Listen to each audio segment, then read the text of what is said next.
Hello friends, स्वागत है आपका आपके अपने लीगल चैनल सूक्ष्म प्रहार में। मैं हूं एडवोकेट सनी शर्मा। दोस्तों, आज की इस वीडियो में हम बात करने वाले टाइम पर।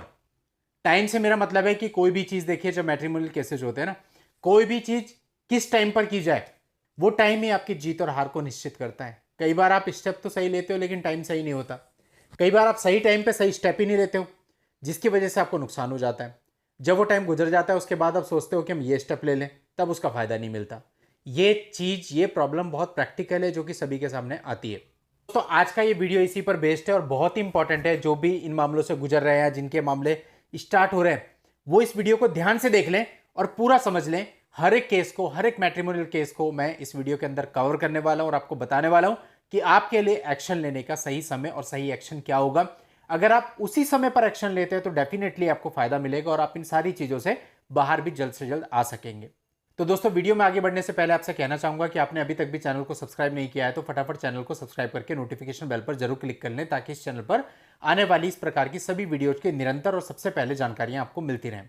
तो सबसे पहले हम बात करते हैं, जब आपके खिलाफ कोई पुलिस कंप्लेंट होती है, तो जो पुलिस कंप्लेंट होती है उसके बाद आपके मन में कहीं ना कहीं आता है कि हम क्वेश्चन फाइल कर दें। तो क्वेश्चन फाइल करने का सही समय क्या है? कभी भी एफआईआर होते ही आपको क्वेश्चन फाइल नहीं करनी चाहिए, क्योंकि क्वेश्चन का आपका डेफिनेट अधिकार नहीं है कि आप जाएंगे तो आपको मिलेगी ही। क्वेश्चन बहुत रेयर केसेज में होती है। और सेकेंडली, एफआईआर में जितने भी नाम होते हैं, बहुत सारे नाम उसमें से वैसे ही हट जाते हैं, यानी कि उनके खिलाफ कुछ एविडेंस नहीं होता या पुलिस इन्वेस्टिगेशन में हटा देती है, तो आपको क्वेश्चन की में जाने की जरूरत ही नहीं होती। और कई बार यह भी देखा जाता है कि जब आप क्वेश्चन में जाते हो तो पुलिस कहीं ना कहीं आपके लिए नेगेटिव हो जाती है और वो नाम नहीं हटाती है। तो ऐसे में यदि क्वेश्चन भी नहीं हुई और पुलिस ने भी नाम नहीं हटाया, तो आप लोग अननेसेसरी एक मुकदमे में, जहां पे एक जने को मुकदमा झेलना है, वो 5-5 जने मुकदमे झेलोगे। तो क्वेश्चन का जो सही समय है वो एफआईआर के बाद ना होकर के, मेरे हिसाब से जब चार्जशीट फाइल हो जाती है उसके बाद आप चार्जशीट क्वेश्चन में जाएं तो ज्यादा बेहतर होगा। लेकिन दोस्तों, बहुत सारे लोगों के मन में प्रश्न आता है कि पत्नी अभी 6 महीने से अलग रह रही है, कुछ केसेस भी कर दिए हैं, तो क्या मैं डाइवोर्स फाइल कर दूं, या डाइवोर्स मुझे कब फाइल करना चाहिए, उसके लिए सही समय क्या है, कब मुझे डाइवोर्स फाइल करके फायदा मिलेगा? देखिए, डाइवोर्स फाइल आपको कब करना चाहिए? इनिशियल लेवल पे जब पत्नी आपसे अलग रह रही है, उसने कुछ किया ही नहीं, आप डाइवोर्स फाइल करते हो, तो उस स्टेज में क्या होता है कि आपको उसके सिर्फ नुकसान ही होता है, फायदा कुछ नहीं होता। जैसे आप डाइवोर्स फाइल करते हो, सामने से फॉल्स केस फाइल कर देती है। अगर आपका प्लेस दूसरा है तो डाइवोर्स केस को अपने यहाँ ट्रांसफर करवा लेती है। फिर उसी डाइवोर्स केस में एक मेंटेनेंस की एप्लीकेशन लगा के सेक्शन 24 की मेंटेनेंस भी मांग लेती है, केस का खर्चा भी मांग लेती है। आपके प्लेस पे आ रही है तो ट्रैवलिंग एक्सपेंसेस भी मांग लेती है। आप उलझ के रह जाते हो। आपका डाइवोर्स केस बेचारा 1.5 से 2 साल तो चल ही नहीं पाता, इन्हीं सभी चीज़ों में घूमता रहता है। तो आपका टाइम भी वेस्ट हो गया, मिला कुछ नहीं, केवल नुकसान ही नुकसान हुआ।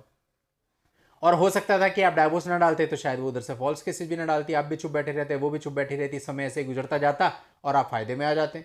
तो डाइवोर्स डालने का सही समय बिल्कुल भी नहीं है। और अगली चीज़ ये है कि हमारे यहाँ पे ना क्या होता है कि जो पार्टी पहले अपनी तरफ से डाइवोर्स में इनिशिएट करती है, स्पेशली यदि वो लड़का हो, तो उसको नेगेटिव दृष्टिकोण से देखा जाता है कि यही अलग होना चाहता है।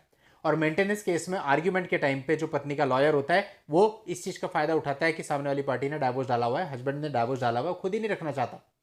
तो आपको कहीं ना कहीं उसका नुकसान ही होता है, फायदा मेरे हिसाब से कुछ नहीं होता। तो आप जब डाइवोर्स डालते हो, यदि पत्नी की तरफ से पहले केस इनिशिएट हो रहे हैं, तो कम से कम आपका एंट्री मेंटेनेंस का ऑर्डर हो जाए, उसके बाद आपको डाइवोर्स डालना चाहिए। और 1 साल का समय सेपरेशन को कम से कम गुजर जाए, उसके बाद ही आपको डाइवोर्स डालना चाहिए। यदि पत्नी की तरफ से कोई भी केस इनिशिएट नहीं हो रहे हैं, आपकी तरफ से भी कोई भी केस इनिशिएट नहीं हो रहे हैं, तो कुछ समय रुक जाइए। ऐसे केस में भी आपको 1 साल के बाद ही डाइवोर्स फाइल करना चाहिए।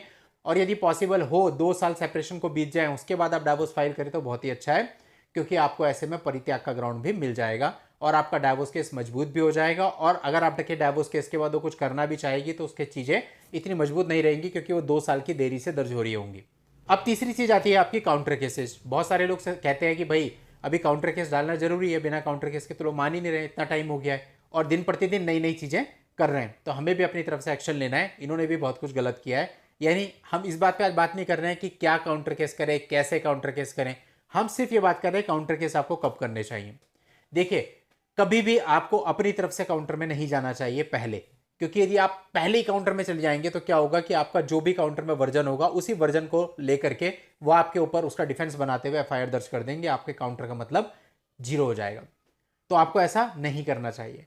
मेरे हिसाब से जब उनकी तरफ से कोई स्टेप उठ जाए और कोई चीज ऑन रिकॉर्ड आ जाए, उसके बाद ही आपको काउंटर में जाना चाहिए। लाइक अगर उनकी तरफ से कोई पुलिस कंप्लेंट हो जाती है या आपकी एफआईआर दर्ज हो जाती है, तो वो जो उनका वर्जन है वो ऑन रिकॉर्ड आ गया, अब आपको उसकी कॉपी मिल गई, अब वो उस वर्जन को चेंज नहीं कर सकते। अब आप काउंटर में जाएंगे तो आपको ज़्यादा फायदा मिलेगा। साथ ही साथ ये भी ध्यान रखना है कि काउंटर केस करने में बहुत ज़्यादा देरी नहीं करनी चाहिए। ये शुरुआती दौर में ही हो जाए तो ज़्यादा अच्छा है, क्योंकि शुरुआती दौर में आप सामने वाले को एमिकेबल सेटलमेंट पे ला सकते हो, आसान होता है। लेकिन अगर एक बार मामले चलने लगते हैं, सामने वाले का मेंटेनेंस बन जाता है, उसको पैसा मिलने लगता है, उसके बाद काउंटर के बावजूद भी उनको एमिकेबल सेटलमेंट पे लाना काफ़ी मुश्किल हो जाता है। इसलिए जो काउंटर का सही समय है वो उनका वर्जन आने के बाद तुरंत आपको कर देना चाहिए, बहुत ज्यादा देरी इसमें आपको नहीं करनी चाहिए। अगला केस आता है आपका चाइल्ड कस्टडी का केस। सर मुझे चाइल्ड कस्टडी कब डालना चाहिए? देखिए, सेटल लॉ है कि जब तक बच्चा 5 साल का नहीं हुआ तब तक वो माँ के पास रहेगा, आपको केवल विजिटेशन राइट ही मिल सकते हैं। तो यदि बच्चा आपका छोटा है तो उस केस में तो आपका जो हिंदू मैरिज एक्ट का कोई भी केस चल रहा हो, चाहे वो सेक्शन 9 हो चाहे डाइवोर्स हो, उसमें आपको विजिटेशन के लिए अप्लाई कर देना चाहिए। और प्रॉपर कस्टडी जो है आपको तब फाइल करनी चाहिए जब बच्चा 5 साल का हो जाए या 5 साल का होने वाला हो एटलीस्ट, तब आपको वो केस फाइल करना चाहिए, क्योंकि केस को चलने में भी थोड़ा टाइम लगता है, तो बच्चा 5 साल का हो जाता है उसमें। तो फिर ऐसे में आपको इंटरिम कस्टडी और फाइनल कस्टडी मिल सकती है। बहुत सारे केसेस मैंने ऐसे देखे चाइल्ड कस्टडी के जो इमेच्योर होते हैं, यानी कि कस्टडी उसमें आपको मिल ही नहीं सकती, फिर भी आप वो डाल देते हो तो उसका कोई फायदा नहीं मिलता। सेकेंडली, कई बार ऐसा देखा है कि गलत जुरिडिक्शन पे डालते हैं, बच्चा निवास कर रहा है कहीं और, आप कहीं और केस डाल देते हैं, अपने यहाँ केस डाल देते हैं, वो आगे जाके खारिज हो जाता है, तो उसका कोई मतलब नहीं होता। जिस स्थान पर बच्चा निवास कर रहा होता है उसी स्थान पर आपको चाइल्ड कस्टडी का case guardianship and ward act में डालना होता है। तो ये चारों चीजों के बारे में मैंने आपको बताया, क्वैशिंग, डाइवोर्स, काउंटर केस और चाइल्ड कस्टडी के जो केस है, इनके लिए सही समय क्या है। यदि आप इन सही समय का पालन करते हो और इसी समय सीमा के अंतर्गत इन केसेस को फाइल करते हो तो डेफिनेटली आपको इसका फायदा मिलता है, और बहुत बार समय रहते ही आपका एमिकेबल सेटलमेंट भी हो जाता है। तो उम्मीद करता हूं आपको इस वीडियो से फायदा मिला होगा। आपको वीडियो अच्छा लगा हो तो इस वीडियो को आप आगे और लोगों के साथ भी शेयर कर सकते हैं, ताकि उन लोगों को भी ये जानकारी मिले, और आप लोगों के जो इसमें सुझाव हो आप मुझे कमेंट करके बता सकते हैं। आज की इस वीडियो में इतना ही। नेक्स्ट वीडियो में नई जानकारी के साथ मैं आपसे फिर मिलता हूं, तब तक के लिए good bye and thank you for watching. Take care.